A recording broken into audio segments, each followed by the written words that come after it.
Hey everybody, I just wanted to get a quick video out to you about our electronic portfolios, and I wanted to point out a couple of things as far as getting a portfolio in place. And if you already have a professional development ePortfolio set up, I wouldn't worry about necessarily too much of this, other than there might be some helpful tips that I bring up that you might be able to use as far as getting some things in place for your ePortfolio.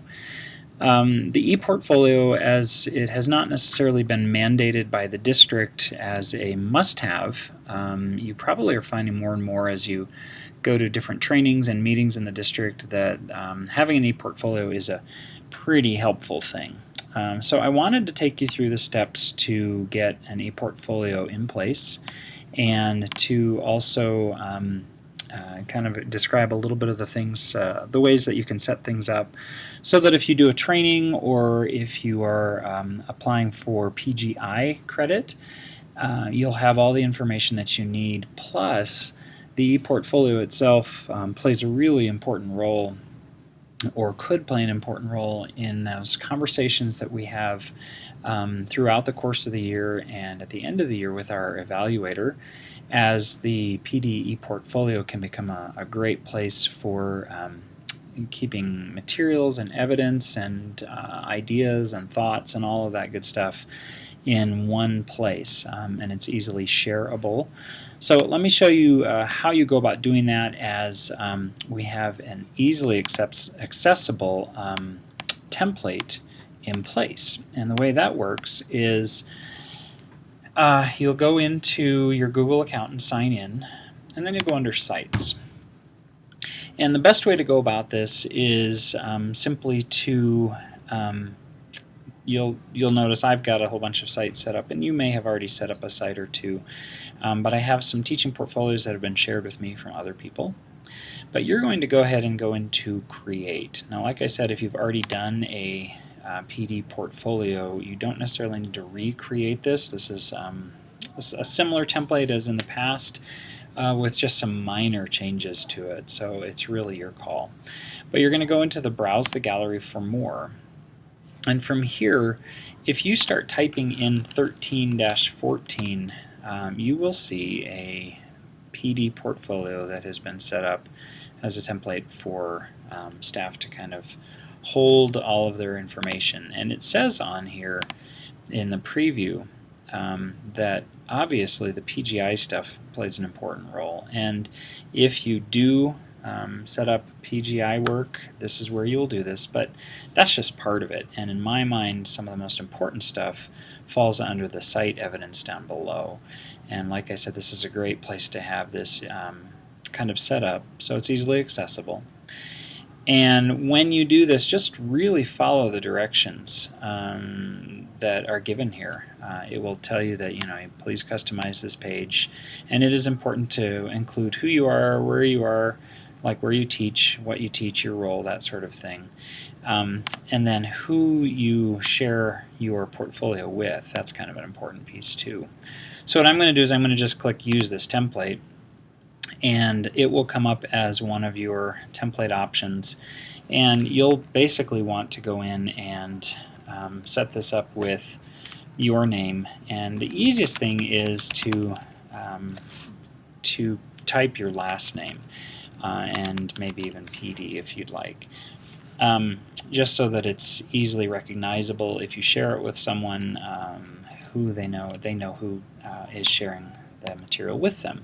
But since I already have one with my name on it, I'm going to go ahead and call this Practice 2, because I think I did a Practice 1 already. And I'm going to hit Create. Nope, it says it's already being used, so we're going to change that to Practice 3. And then, oh heck, look at that. And then from here, I guess I've created a couple practice sites. And then from here, you will go in and you'll see the shell set up, and it will show up in your Google Sites, and you'll be able to access it.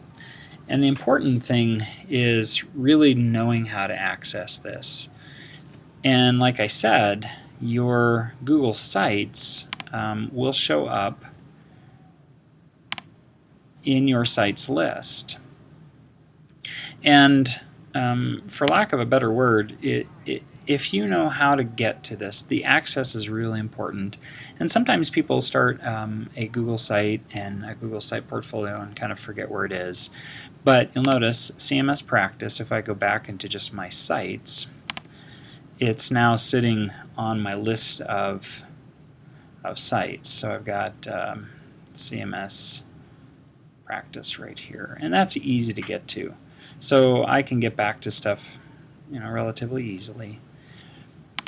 And with this portfolio, like I said, you're hearing about it in trainings and PGI stuff, and it will be mentioned when we have our Emergenetics training later in September. I know during our faculty meeting I mentioned that it's in August, but it's not. It's the end of September when we have our PLC day. But when we get trained with Emergenetics, we will refer back to our PD portfolio. At least that's my understanding. So it really helps for all of us to know where our ePortfolio is set up. And the basics of it, it comes down to being able to edit here. And when it loads the editor, you'll notice that it comes up with all sorts of editing options. And adding pages, relatively easy up here with new page. And then what I'll provide for you on this email, if you go back to the email, you'll see a link to this video from Kiffany Lychok. And I won't play it entirely, video inside of a video, kind of silly, but here's the beginning part of what Kiffany has. Hello, this is a quick instructional video to teach you how to add chunks to your navigation on the left side of your ePortfolio. It's a fairly simple process. What we really want to do to start is to be able to edit the sidebar. So underneath More, I'm in my ePortfolio site. This More menu holds an option for Edit Site Layout. This is probably pretty familiar to a lot of you guys. So once we click on that Edit Site Layout option, we can tell that our site changes a little bit so that we know we're in edit mode. On the left, to add a new chunk, so for example, let's say I wanted to add a chunk for PGI number 1 for the 2013-14 school year, I'm going to hover over the menu that says Sidebar and click on the plus sign. From there, I'm going to add a navigation chunk. Okay, like I said, I'll share the link in this email so that you can actually go to this particular screener that Kiffany set up. And it's just a good way to know how to go back in and add things and change things over here so that your navigation reflects the things that you want it to reflect. Remember, having a PD portfolio really means nothing unless it helps in the development of our craft. And a PD portfolio is not the be-all and end-all, and if it becomes disruptive to teaching, then it definitely is a problem. But if it's helpful in sharing and collaborative work and collaborative effort, and even feels like a hoop sometimes, it does do that for sure.